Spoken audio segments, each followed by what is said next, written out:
Héctor Espinosa es un personaje interesante en la historia de Milei. ¿Por qué? Porque es un señor ya que nació en Jujuy, en una familia muy pobre, era vendedor ambulante, después se mudó acá y empezó una carrera que terminó estudiando economía, creo que es economista, y siendo un pequeño empresario, y fue, uno de los referentes de Milei en la Villa 31.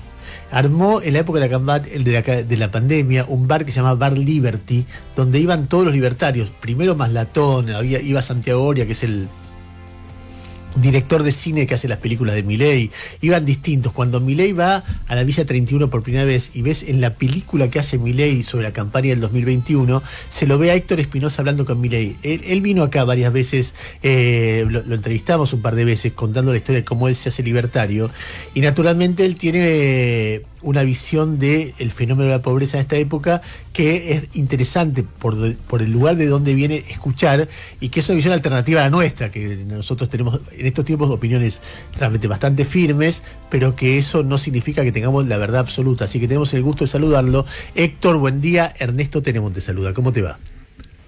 Hola Ernesto, ¿qué tal? Buenos días. Buenos días a toda la audiencia. A ver, contanos que ayer apareció 52% de pobreza, 18% de indigencia. ¿Qué es lo que estás viendo vos que pasa? Mira, lo que está pasando, creo que yo, hasta Milei por ahí debe estar sorprendido por los datos que está mirando, pero por ahí lo que no le están prestando atención es al otro lado de la economía, que podríamos decir al otro sendero de la economía, citando a Hernando de Soto, un economista peruano.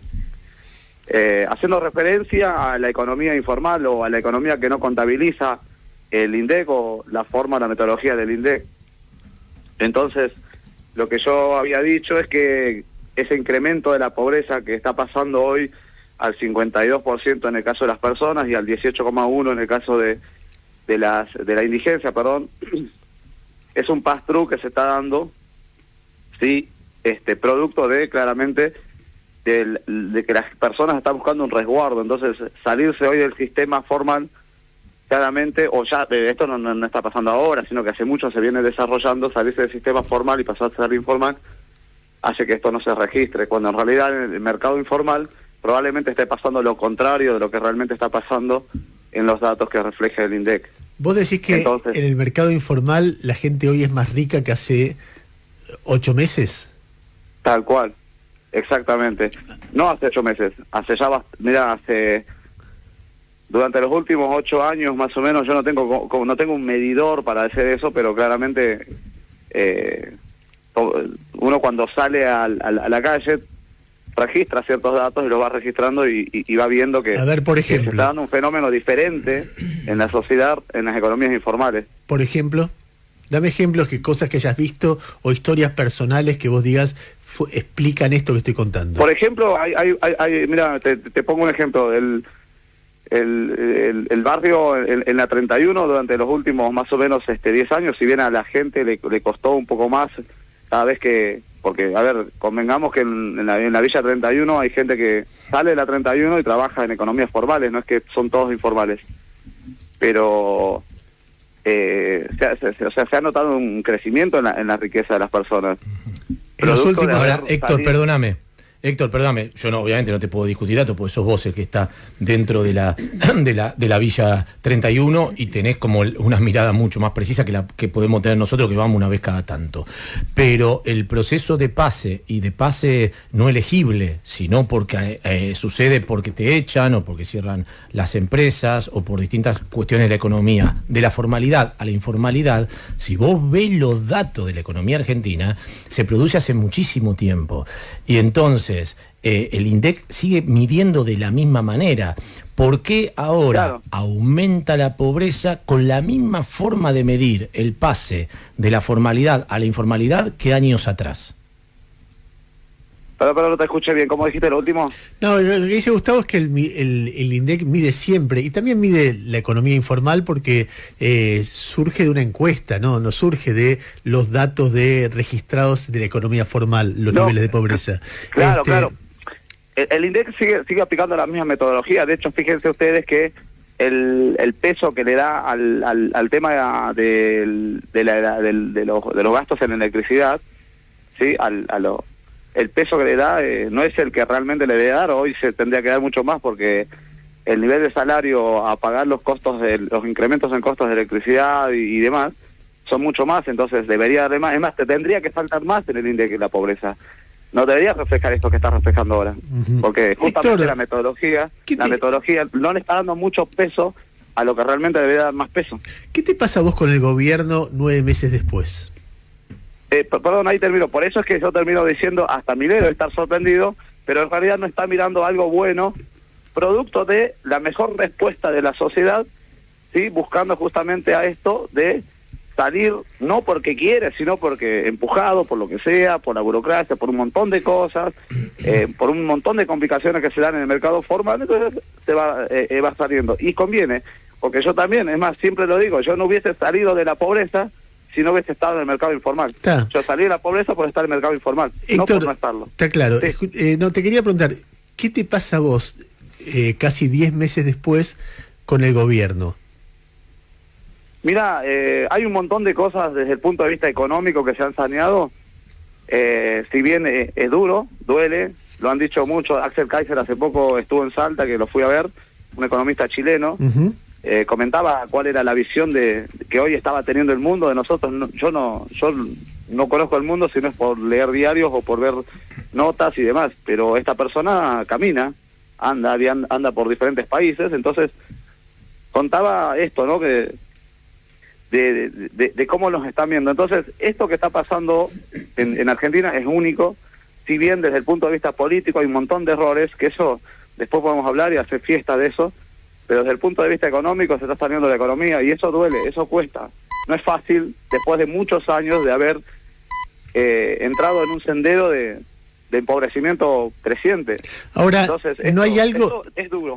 ¿No hay nada que te genere dudas? Porque muchas veces, yo soy bastante más viejo que vos, y he escuchado esto muchas veces, lo he visto con Martínez de Hoz, con Menem, con Macri, ni que hablar, la idea, esto es duro, pero vamos bien y vamos saliendo, estamos saneando la economía, y la mayoría de estas experiencias lo que generó es más pobreza, más problemas financieros de los que había cuando asumieron, esa idea de que de repente cuando se ordena la parte financiera pero se daña la parte productiva, es un clásico, al final el país genera menos riqueza y entonces eso desordena la parte financiera también. Es decir, ¿vos no tenés alguna duda respecto de que tal vez la mirada económica que vos tenés esté equivocada? Mira, puede ser que esté equivocada la mirada económica, porque fíjense ustedes que hay un montón de economistas, ninguno tiene la posta de lo que está pasando, solo tenemos una visión de acuerdo a lo que nosotros estamos viendo y en este caso pasa lo mismo.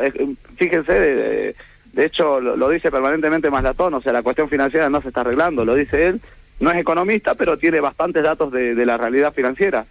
O sea, que no es que yo esté diciendo una cosa que está cerrada al análisis de otros críticos. Lo que yo estoy diciendo es que se están saneando cuestiones muy importantes y es verdad lo que vos decís, que durante muchos... Es más, yo no creo en... Mi matriz principal es no creer. Yo no creo en muchas cosas, pero ¿qué pasa? Estoy viendo cosas ahora, no es que solo estoy creyendo. Entonces, estoy mirando ciertas cosas en los mercados y veo que están pasando fenómenos que uno diría, sí, pero esto ya se repitió, es verdad, ya nos dijeron en aquella época, nos dijo Macri, ya vayamos acá a lo de Macri nos dijo, esto va a pasar, fe, esperanza, expectativas, el primer semestre, segundo, brotes verdes y cada tontera que salían diciendo para subir las expectativas de las personas. Pero eso estuvo prefabricado, es más, la diferencia entre el gobierno de Macri ahora, hay mucha diferencia. Por ejemplo, el gobierno fabricaba expectativas porque tenía un modelo que era el pass-through, donde ese modelo estaba sujeto a expectativas de lo que la gente pensaba que iba a pasar. Cuando esto se deschaveta, porque interviene en el Banco Central a través de bajar las tasas de interés, se va el modelo de la miércoles. Héctor. Entonces, ¿qué pasa? ¿Cuál es la diferencia con esto ahora? Que acá la gente, menos creída todavía, porque lo experimentado en Macri todavía repercute. ¿Qué pasa? La gente está creyendo en la medida que se están haciendo las cosas. Entonces, ¿qué pasa? Tiene otro efecto eso. Porque si yo hago, en vez de decirlo, y veo que se está haciendo, entonces esto está generando una credibilidad mucho más importante.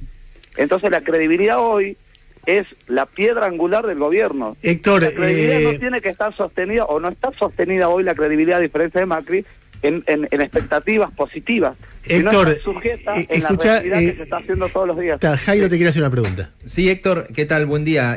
No sé si viste ayer que a la hora que salía el dato de pobreza, el gobierno difundía la foto de Milei con Susana Jiménez y salían al balcón a saludar. No sé si lo viste y quería preguntarte qué opinión te generó. Sí, lo vi.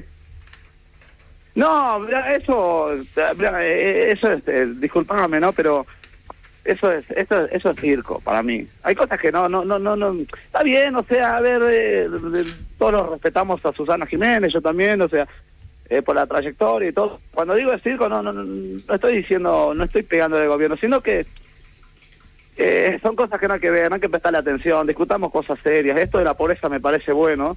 Hay que mirarlo. Yo no tengo la posta, nadie tiene la posta, pero sí podemos tener diferentes enfoques. El mío es el enfoque que el enfoque informal está yendo en contramano de lo que está yendo el enfoque formal. Héctor, entonces, te agradezco mucho la diferencia. Tengo otras personas para entrevistar, por eso te apuro un poquito. Pero seguiremos charlando. Es muy interesante siempre escucharte. Abrazo grande. Muchas gracias, Ernesto. Chao. Vamos ahora a tratar de analizar otra dimensión del fenómeno. Martín Rapetti es economista, es director ejecutivo de la consultora Equilibra y viene haciendo comparación de planes de estabilidad a lo largo de las décadas. Así que lo saludamos, Martín. Buen día. Ernesto te saluda. ¿Cómo te va? Gracias, Ernesto, ¿cómo estás? Bien. Buen día, gracias por llamar. Yo vengo sosteniendo, pero es intuitivo, o tiene que ver con mi experiencia personal, que he visto muchos planes de ajustes y es muy difícil encontrar uno, o planes de estabilización, si es que esto se puede llamar tal cosa, y es muy difícil encontrar uno que haya generado en 6 meses 12% más de pobres, 6% más de indigentes, etcétera, etcétera, etcétera. Que es lo que vemos hoy, una caída del 6% o un poco más, equivalente a la mitad de lo que se cayó en la pandemia. No estoy comparando como hace el gobierno con el 89 o con el 2001, que no estamos hablando de planes económicos, sino de situaciones de ruptura, es decir, crisis que se le instalan a gobiernos que no las pueden manejar, sino consecuencias de un intento de estabilizar la economía que derivan en daños productivos y sociales tan grandes, que me da la impresión de que por lejos no hay un antecedente de esta magnitud. Vos estudiás estos procesos desde más cerca o con más rigurosidad. ¿Ves lo mismo? ¿Hay algún, no sé, qué es lo que ves en si hay algo de, no sé, análisis comparativo que se pueda hacer? Sí, te diría que sí, que tenés razón. Porque seguramente vos estás mirando en particular por tu experiencia la historia argentina y la historia argentina en general, los planes de estabilización, depende uno cómo los digamos conciba o cómo los describa, ¿no? Cuando vos hablas de la convertibilidad seguramente estás pensando en abril del 91. Cuando vos hablas del plan austral seguramente estás pensando en junio del 85. Entonces, cuando vos ves, vos considerás esos planes, cuando arrancan esos planes no son contractivos, son muy expansivos. Lo mismo pasa con el plan real en Brasil, lo mismo pasa con el Pacto Económico y Social hacia